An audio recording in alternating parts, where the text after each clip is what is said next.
If you like listening to Warriors in Their Own Words, check out our other show, the Medal of Honor podcast. The link is in the show description.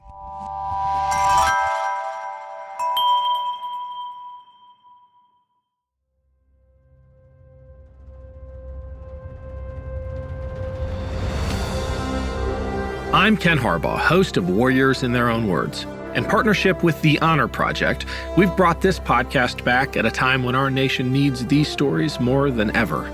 Warriors in Their Own Words is our attempt to present an unvarnished, unsanitized truth of what we have asked of those who defend this nation. Thank you for listening, and by doing so, honoring those who have served. Today, we'll hear from Commander Ronald Leonard Smith Sr. Commander Smith served in the U.S. Navy and served across the globe in the 80s and 90s. My name's Ronald Leonard Smith Sr., and I mention that because I have both a junior who's a naval aviator and I have a grandson who's the third. I was a surface warfare officer, a ship driver in 1110, and an abused child, and as opposed to being an aviator, and also I was retired at the rank of commander. My maternal grandfather was an immigrant, and all the uncles were in the Second World War, with the kid being in Korea. With few exceptions, all my male cousins were in the service, one West Pointer and one Kings Pointer. Early on, I was introduced to the Army-Navy game, and while that's not reality for a young kid, it's a lot of pageantry, and I was interested in going to a military academy. I actually was accepted at West Point, NAPS, Naval Academy Prep School, and the U.S. Merchant Marine Academy at Kings Point. And with absolutely no desire or reason to go into the Army, I went to West Point, developed a duodenal ulcer during my plebe year, and at the end of 1974, there wasn't a need for a whole lot of second lieutenants, and I was medically discharged, honorably discharged, medically separated. I wanted to get back into the service, and I went into the Navy because I was almost a petulant child in that I thought, well, I'm not going back into the Army. So I'm a Penn State graduate, and I went to the Navy. I thought I was going to be an aviator, ended up being a ship driver, and had absolutely no desire to make it a career. But over time, things happened. My first tour, my wife was pregnant with our first child, and she said, "You better have a job." And I said, "All right, I'll take another set of orders." And then from there, I became an admiral's aide, and you really can't quit when you get that. The next thing you know, you wake up and it's past 10 years. You say, well, I may as well stay. I understand that it's a kinder, gentler Navy now, but the tradition of when you cross the equator, for those who had not, you're considered a polywog. You're just a slimy wog, and those who have crossed it are navigators and of great acclaim, and so they get their opportunity to initiate you. And I'm not sure what the Navy does now, but back in the day, you would our ships stored up garbage instead of disposing of it. So we had the fun of crawling through a garbage chute. And then some of the boiler technicians had frozen old fire hoses.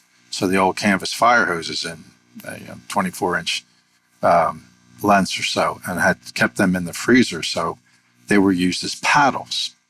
And because I was the second engineer, I had the pleasure and honor of going through that chute twice, where not only are you crawling through garbage, but then I was getting spanked on the way.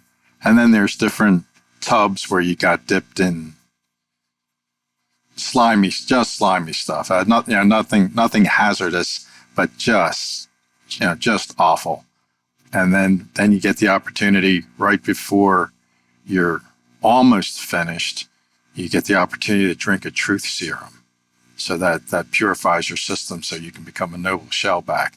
And that's often whatever else is in it. There's always a lot of hot sauce. So you get the opportunity to drink 8 ounces or something, but 16 ounces. You just have to chug it. You just have to chug it down. And then it probably has changed with the physical standards, but you got the fattest guy on board.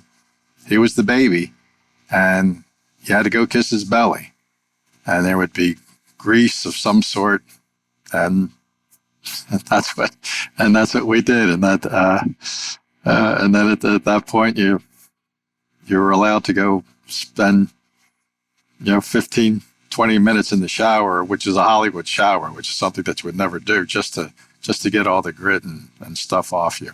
But it's one of the initiations in the Navy that actually will go into your service record, as opposed to maybe being in the North Atlantic or going through the Suez Canal or the Panama Canal. But becoming a shellback is actually goes in your record. I don't know in this politically correct world anymore whether those sorts of rights still exist, but there's a pride. There's a real pride having gone through it, and most of us have framed our shellback document. When you get underway, you're living with these people for 6 months at a time, and regardless of the size of a ship, it's a small city. It operates around the clock. People standing watches, both on the bridge and in Combat Information Center, and as well as down in the main engine spaces. We have cooks, we have postal department, laundry, and everyone works together, and you have to work together, otherwise you can't accomplish the mission. There's no doubt going to sea is a very difficult career choice. But I also thought, if you don't want command, if you don't want the keys to the car, then you're in the wrong line of work. So my aspiration once I was on my first ship actually was to eventually achieve command. Some trying times were as chief engineer, for example, or main propulsion assistant, second engineer, on some pretty old and challenging ships. And even at that, when I realized that I could make the boat go, or I could make these things happen, and I have good people, or even marginal people who were willing to work hard at some points, then I thought this is an honorable way to go. I also thought that we're instruments of public policy. When something gets implemented, then depending where you are in the Pacific or in the Mediterranean or in the Indian Ocean, you end up getting close to where the action is. And for all the time that I had to spend away from my family, the idea that I was doing something real. I wasn't missing the birth of a child because I was at a golf tournament. I was in the midst of, in the news, whether it was in the Middle East or Guantanamo Bay with 52,843 Haitians and Cubans during that rescue effort. So I just kept, it's not very sophisticated, but I just kept following the career path, trying to become the best professional that I could. And eventually I achieved command. Now, I achieved command ashore on 2 different occasions. And one was with, I'll just say, cats and dogs units, kind of a specialty stuff. And while command at sea is number 1 in the Navy and command ashore is a distant second, it sure beats whatever's in third place. My first ship was the Raleigh, LPD-1, which is an amphib. Amphibious Transport Dock is what it stands for, and we carry Marines and SEALs and the mini subs, the diving units. Has 2 helo spots back aft, but a very large well deck. And my first job was to be the well deck control officer, and working in deck department, I had the after part of the ship. We finished after being in the Indian Ocean and the Straits of Hormuz and Persian Gulf, working with the Omanis and others in what I call the first Ayatollah back in the early 80s.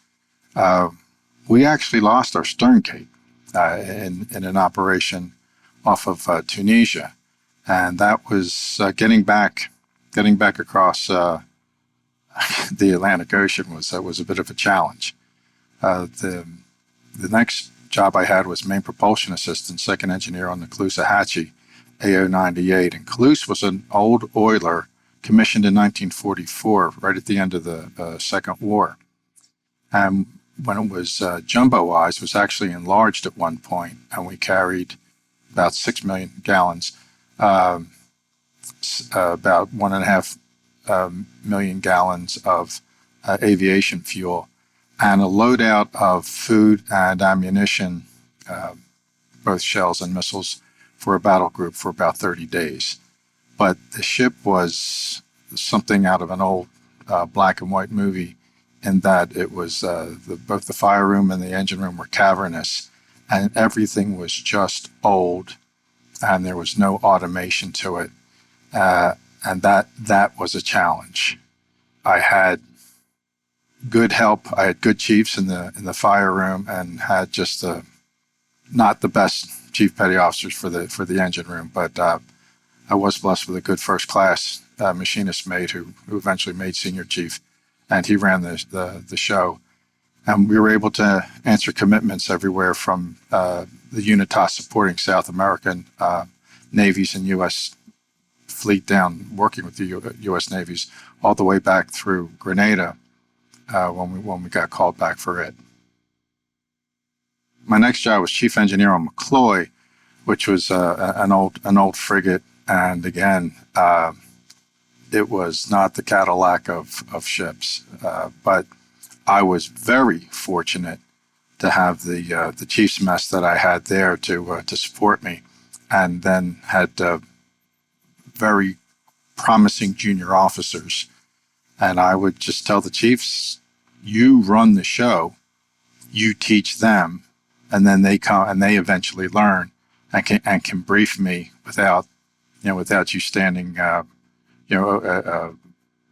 in their hip pocket. We had an awful lot of assignments because we were always ready. We spent a lot of time in the Caribbean on the drug run, on the drug interdiction. And at one point, we received an award from the Coast Guard calling us the top gun in drug interdiction. We were while we were a small frigate, we were the Navy's top winner at that point in tonnage of drugs that were confiscated.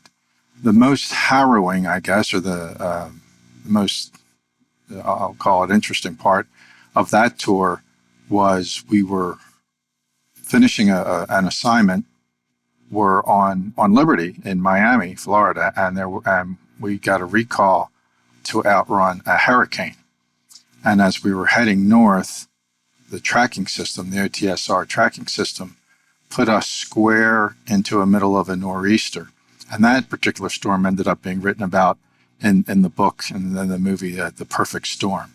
So we were battered about pretty significantly. And at one point, our stub mast broke. Now that's the top of the ship with just a combination of wind and waves. The metal gave way. It was held on by the cables and the cable runs. And at that point, we were having trouble keeping suction from the sea to bring in water for our evaporators to make fresh water for the crew, but also boiler water and feed water to keep it was a steam propulsion plant to keep our ship going. So we at one point went and told the commanding officer that there was no way we were going to make it back to Norfolk or even up to the safety of the James River. And we recommended that we go into Morehead City, North Carolina.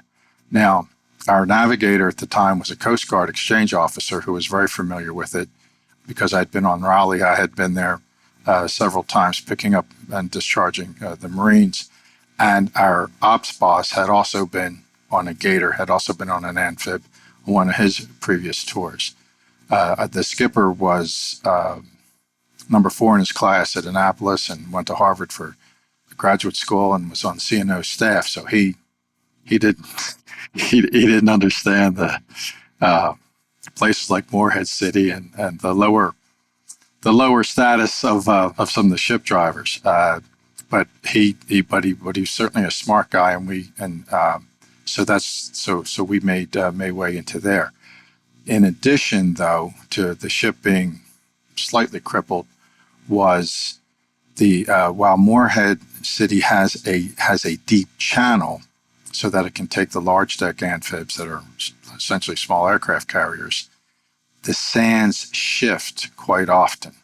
So while we had on paper and on the charts, we had enough room for our sonar dome to get through and that we wouldn't run aground or damage anything, we had to be very, very careful on navigating into port. The pilots came, and it was amusing because I said, the pilot's going to have one of 2 names, last names, Midget or Piner. And the captain was kind of skeptical. And he says, "Oh, you would know that." And my colleague said, "Oh, yeah, there's only 2 families. And the Midget's married into the Piners. So, no, you're going to get dad or granddad or one of the grandsons." And sure enough, that's what we did. We had granddad and we got old Captain Piner and then one of his grandsons under instruction. We then spent about a week repairing before we went back to Norfolk. The postscript to that is I was to be best man for a fellow who had been one of my midshipmen when I was an ensign, and later Admiral Paul Becker was the J2, was the intel officer on the Joint Chiefs of Staff under General Dempsey. So I asked the skipper if I could leave early after the repairs were done and make my way up so I could attend the rehearsal dinner and the wedding. And his comment, without any malice, it was, "Chief Engineer, there are many people I'll sail without, and the engineer is not one of them."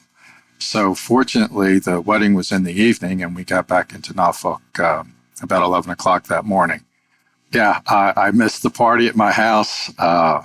Lieutenant Commander Smith, who's a Hawkeye aviator, was the ring bearer. I was 3 years old at the time, and it was the first time that I was not recognized as me. I was recognized as Ronnie's daddy, in that Aunt Doris came up from South Raleigh or South Norfolk, and then Uncle Jim came down from Long Island, and everyone just knew me because I was standing there with this small child. First of all, when I speak to groups, I try to tell them there doesn't have to be a war going on. And every day of the year,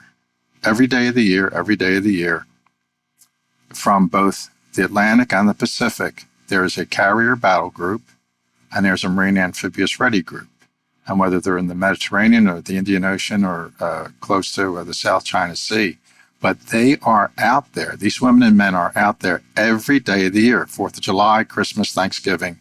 There is somebody from the Navy and the Marine Corps team out supporting the national security. And one of the first things an ensign learns is take Mother Nature and the points, because she always is going to win. And the sea is just so big, and Mother Nature is so powerful.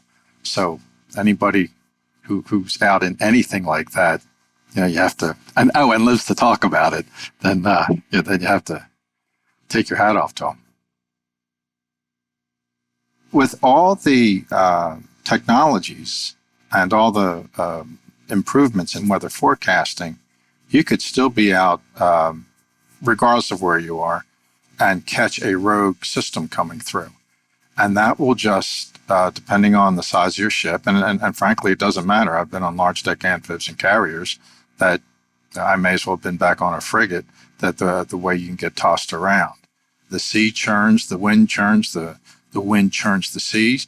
And then while your system says that everything should be clear, but instead you're getting a freshwater washdown. I mean, you're getting rained on, and it's sometimes your visibility just occludes.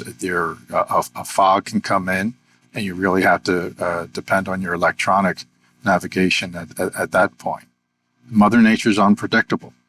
If you're flying over Iraq or any down for those of us down below, we also had the fun of the dust storm coming to come into our air intakes, so that would fog up any fresh air systems we had. So you end up getting a lot of cheesecloth. Tell me where in your training pipeline anybody told you that you need rolls and rolls of cheesecloth, because that ended up just being the best filtering system to keep the sand out.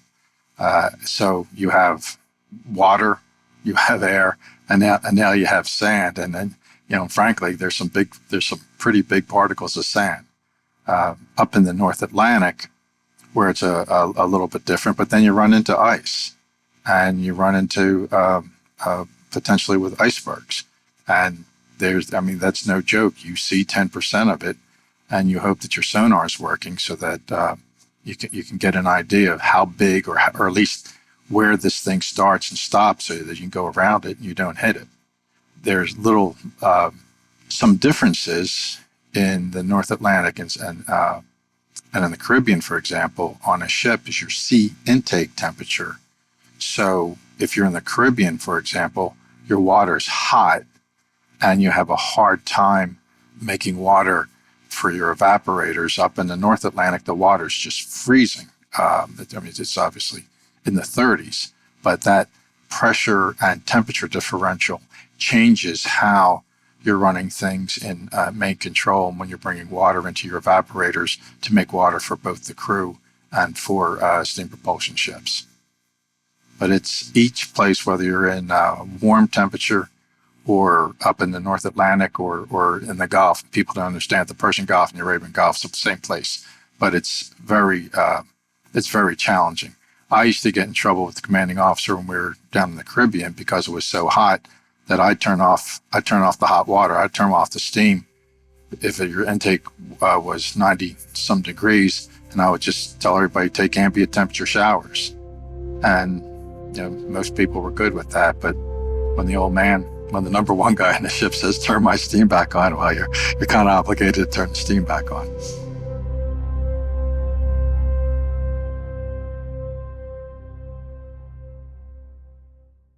With the busy fall season already in swing, you might be looking for wholesome, convenient meals for jam-packed days. Factor, America's #1 ready-to-eat meal kit, can help you fuel up fast with chef-prepared, dietitian-approved, ready-to-eat meals delivered straight to your door. You'll save time, eat well, and stay on track with your healthy lifestyle. Level up with Gourmet Plus options, prepared to perfection by chefs and ready to eat in record time. Treat yourself to upscale meals with premium ingredients like broccolini, leeks, truffle butter, and asparagus.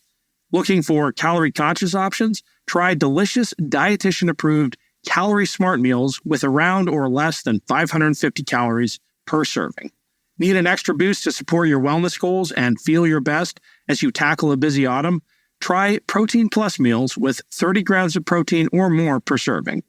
With Factor, you can rest assured you're making a sustainable choice. We offset 100% of our delivery emissions, source 100% renewable electricity for our production sites and offices, and feature sustainably sourced seafood in our meals.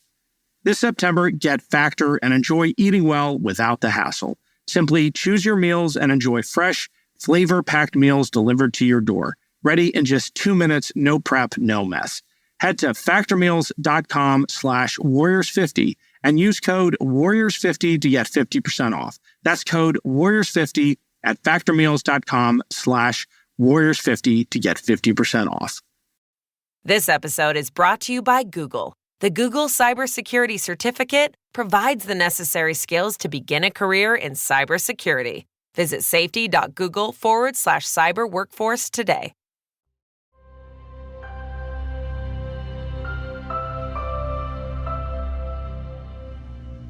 I had command at shore, not command at sea, but taking command the first time was a sense of tremendous pride and also, holy cow, what do I do now, Coach?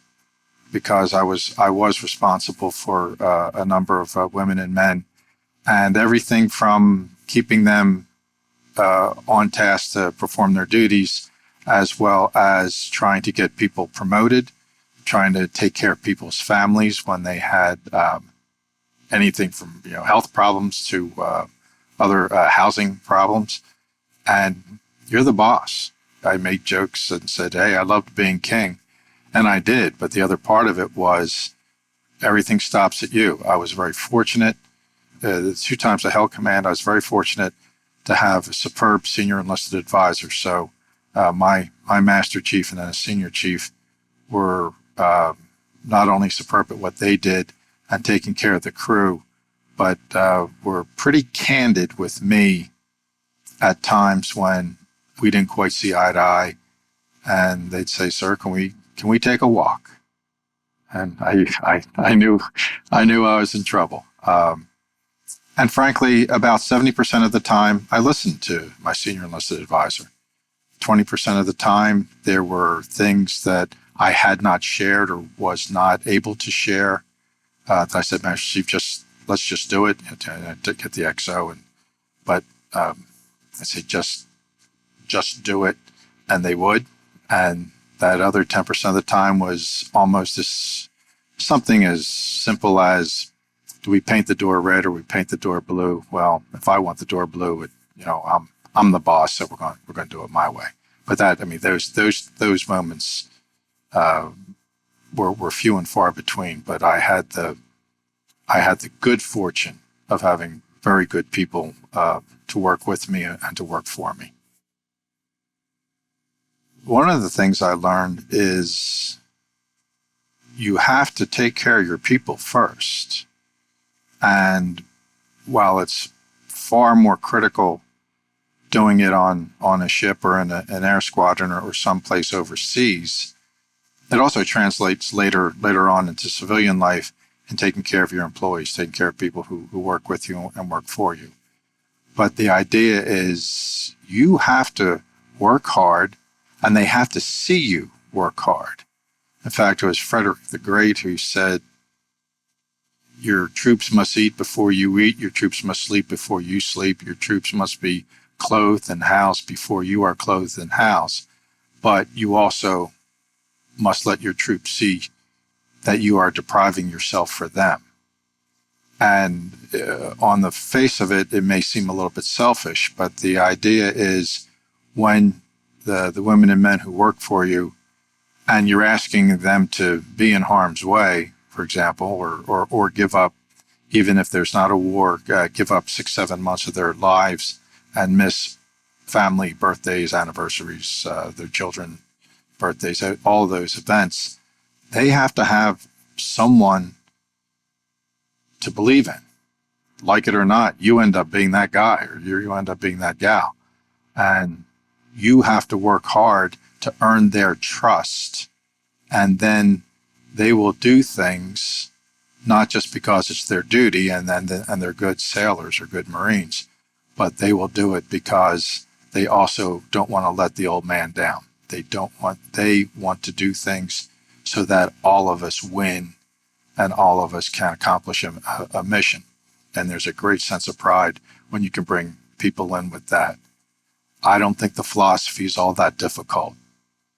Work hard, be honest. You have to be realistic. Don't start thinking that you're wonderful because you're wearing a command pin and that you are accountable for everything and everyone. And I think that's missing in an awful lot of other places in this world today, but you are accountable. So it goes well, good for you. It doesn't go well, you're still the one who's both responsible and accountable for things happening. And at the end of the day, if you can't get your sailors to do what is right and follow you, then you're in the wrong business. Some of the things that happen routinely with a battle group, for starters, on an aircraft carrier, for example, with the air wing on, you have over 5,000 people. And the Navy will publish statistics of how many sailors are from towns smaller than the size of that crew. And there's always 100 or so every cruise. Then there are people who leave their spouses and come home to a new son or daughter. And the sacrifice there is not only are you not there for the birth of your son or daughter and to support your spouse, but the other is they do it on their own. You might you might be lonely and sorry you're not there, but you're also leaving them on their own to be supported by other Navy families, other friends, and other relatives. But I was one of those new fathers. I have two sons and a daughter, one naval aviator and one special operations officer, the Dirty Dozen, EOD Mobile Unit 12, and my daughter, who's trauma and emergency department nurse, nationally certified, was born in August of 1990 when I was off Liberia when we were doing the evacuation. So you end up having a real conflict because in this case, West Africa, three-party civil war, people starving, people dead bodies in the streets, and yet back home, your wife's giving birth to your child. And the satisfaction, I guess, is that you're doing something real. So every young man who comes off the ship, and I imagine now that when the female sailors are pregnant, they're sent back home at a certain point in their pregnancy. But for the rest of the new dads coming off the ship, they've given up what an awful lot of people just take for granted, that hey, it's time we go to the hospital and you go through childbirth. But your time is not going to childbirth classes with your spouse. You're evacuating a war-torn country, or you're patrolling the South China Sea with the Chinese playing games with you, or you're in the Mediterranean back when the Soviets had a larger presence and they were playing games. So it's a commitment. It is certainly a different way of life, and that sometimes it is very rewarding and very satisfying, and other times it's just plain hard. It's just difficult, and yet we still send, I call them kids now, but we still send youngsters out every day with the Navy and Marine Corps team, whether you're flying overhead or in a submarine or on a surface squadron, a carrier battle group, or Marine Corps amphibious ready group. But we still are out there every day of the year, and I got to tell you, there's some special youngsters. I had the misfortune of having two fires at sea while I was chief engineer, and going into one of the fires, I had as I was looking at the team ready to go, there was something odd about just one of the guys dressed out, and I couldn't put my finger on it until I realized he wasn't wearing a shirt.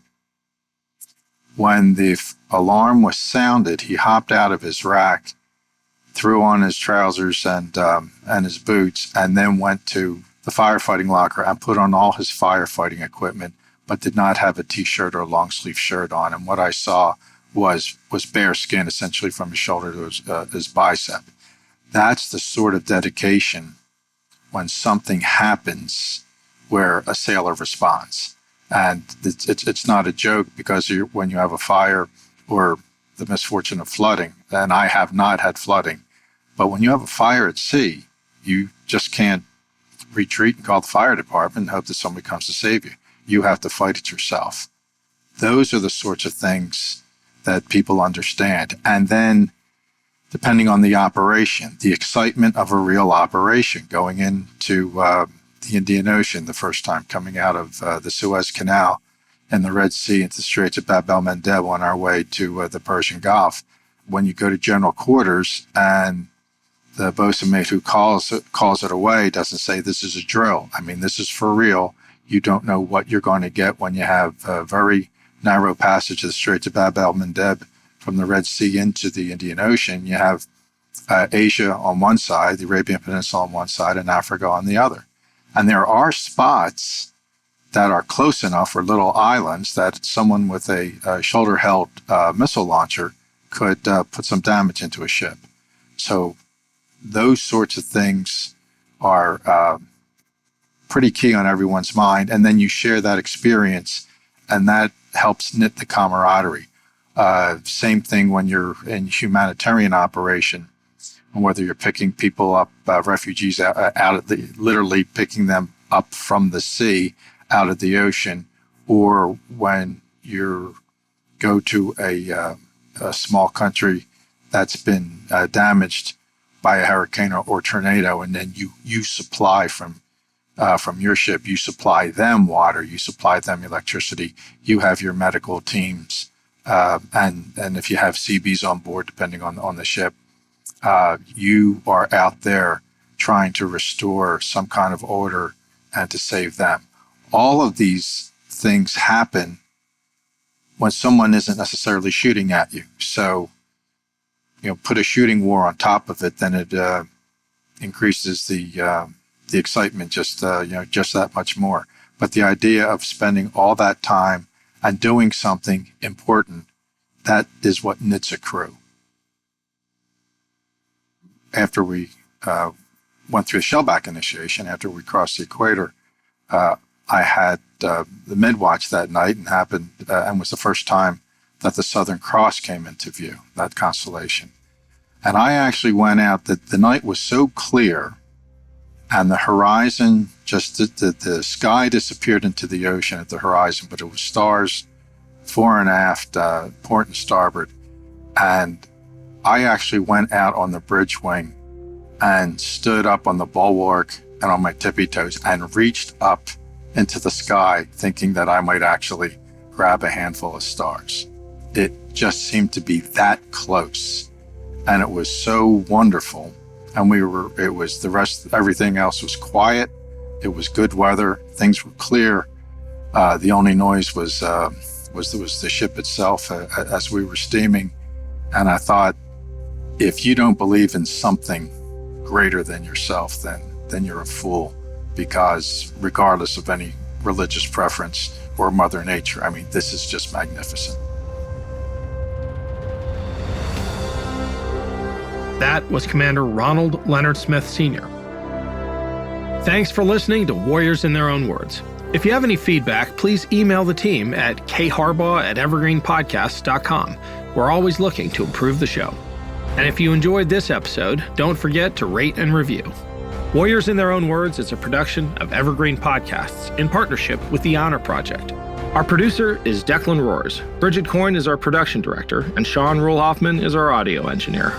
Special thanks to Evergreen executive producers Joan Andrews, Michael DeAloia, and David Moss. I'm Ken Harbaugh, and this is Warriors in Their Own Words.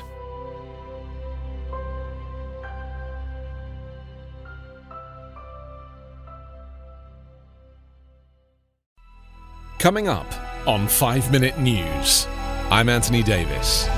You might think it's partisan because maybe it's critical of one side or the other, but it's not, it's just the truth. And I think that's also something that's kind of unusual for Americans listening to the radio or to podcasts, because the news landscape in the States has been so partisan for so many decades. So 5 Minute News is verified, truthful, independent, unbiased, and essential world news daily.